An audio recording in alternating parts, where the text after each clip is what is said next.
Hey, hi guys, good evening. In this video, we are going to talk about a very important concept related to business building, and that is the paradox of choice. What it is, why it is important for you to know, and how you can implement it. First of all, what is paradox of choice? Basically, let me tell you a true research. What happened? There was a research conducted in Columbia University by Professor Iyengar. What he did that there was a market, and in the market he placed 36 different flavors of jam.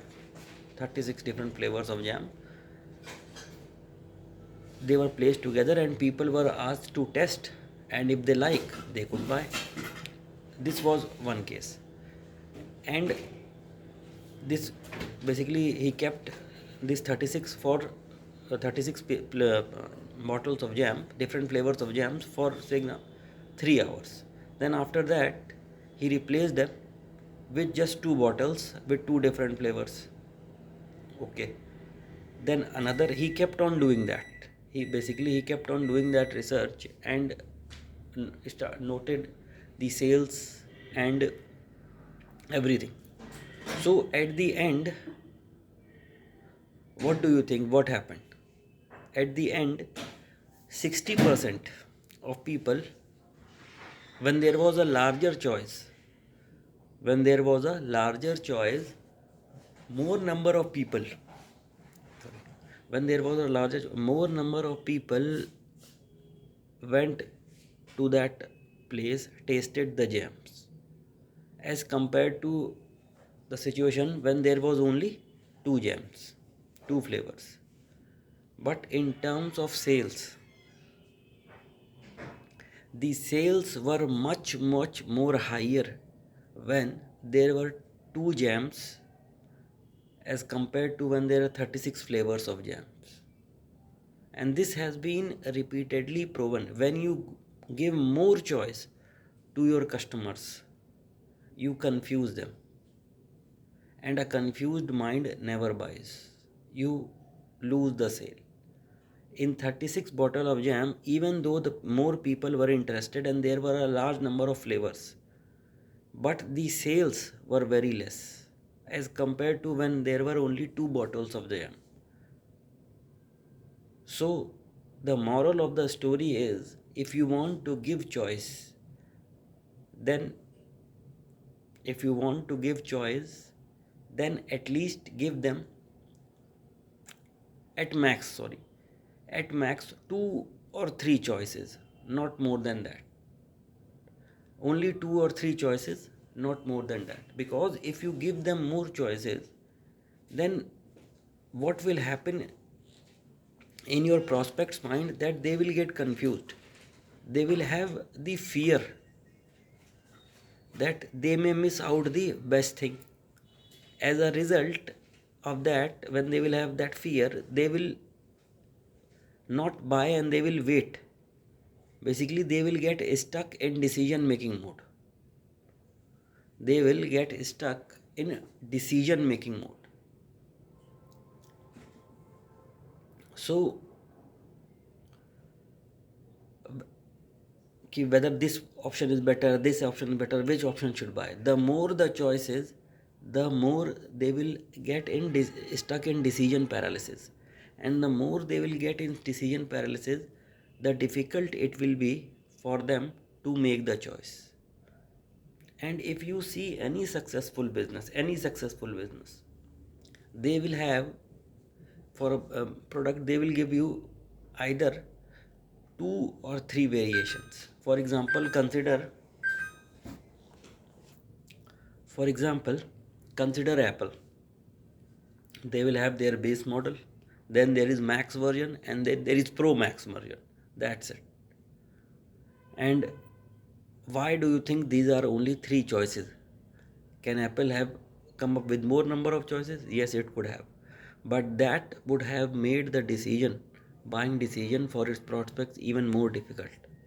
And that's why it is important to keep in mind that at max you can give two or three choices. If you are a small business, go with two choices. For example, you can have a standard version, and then you can have the premium version. Premium version priced 50% more than the standard version and having 10 to 100 times more value than the standard version. Basically, if it is premium, then it should look like premium. If it is premium, then it should look like premium version. 50% or more. So what we do in mobile numerology, we also have two versions. One is course worth rupees 6,000, and another is course plus consultation worth rupees, course basically premium version 10,000. That's it. We also in our course we give only these two choices, course or course plus consultation. Course is 6,000 and another one is 10,000. So you can get that close to 50%, not exactly 50%, but 40% above the base model, base version. Similarly, if you go and check any, like if you go and check Siddharth Rajshekar, he will also offer two or three choices, not more than that. First is silver, second is gold, and third is, no, first is gold, second is diamond, and third is platinum. That's it. Three levels. Why? This is because they all want to avoid the paradox of choice. The more choices you have, the more difficult it will be for your customers to choose wisely. And the more difficult it will be, the more difficult it will be for them to make the decision.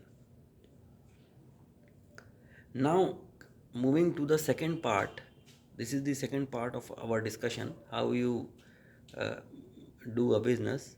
There is one type of offer that is very much prevalent in the market, and that is try before you buy offer. Let me share with you a true story. This person, I was reading his book, one page marketing plan, and this person shared his story that he went to a BMW showroom to get his, basically there was some error in his car, and to get his car serviced he went there.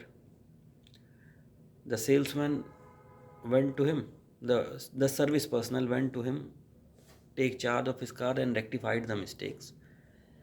The service person also told him that in few days you have a service due, so would you like to continue with the service? Would you like to continue with the service? So what happened there? He said, okay, basically if there are few days left, so I will get it done next month. There is nothing problem in that.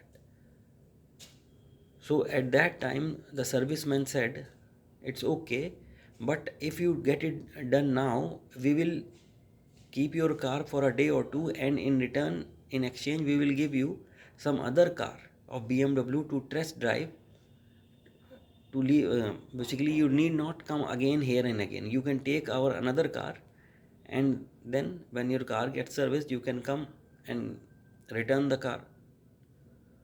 So this person, the author, asked him, which model you are going to give me?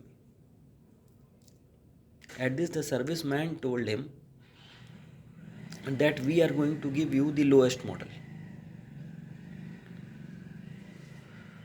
So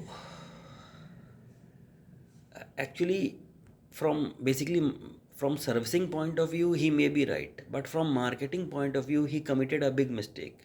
He lost an opportunity to make the sale. What if he would have given him the model that was two notches above what he was actually driving, what the author was actually driving, two notches above? The serviceman would have given him the offer to test drive the car that was two notches above. what the author was driving. So the author would have got a taste of premium version of the car, and that would in him created a desire to buy the premium version. So such a high ticket item, he missed the opportunity to allow his prospect to buy the premium version of the car. Maybe from service perspective he may be right, but from sales perspective this was not justifiable, at least according to the author. And I also feel that whenever you get a chance to let people try your product, you must not hesitate, and you should help them and provide your product trying it out. Because as they say, try before you buy. So when you are able to try and you are satisfied, it creates a desire. It creates a desire that helps you buy that product. So these two concepts today I wanted to tell you: the paradox of choice and try before you buy concept. And one more thing, how you can encourage try before you buy in your team, in your company. Sales is not just the job of a salesperson. Sales is the lifeblood of any business, and every person should be in sales, meaning you should have such an incentive structure that whosoever brings the sale, be it the serviceman, he will get a cut, a commission out of it. So this model, whether you are in sales, you are in service, you are in HR or whatever, if you are able to get a sale, if you are able to get a sale by chance anything, you will be able to get the commission for that. This type of basically service, or you can say sales structure, you should have. So these two things, number one, paradox of choice, and number two, trying before buying, or you can say sales is everyone's job, help you in basically increasing your sales. I hope this video add value. Till then, bye bye.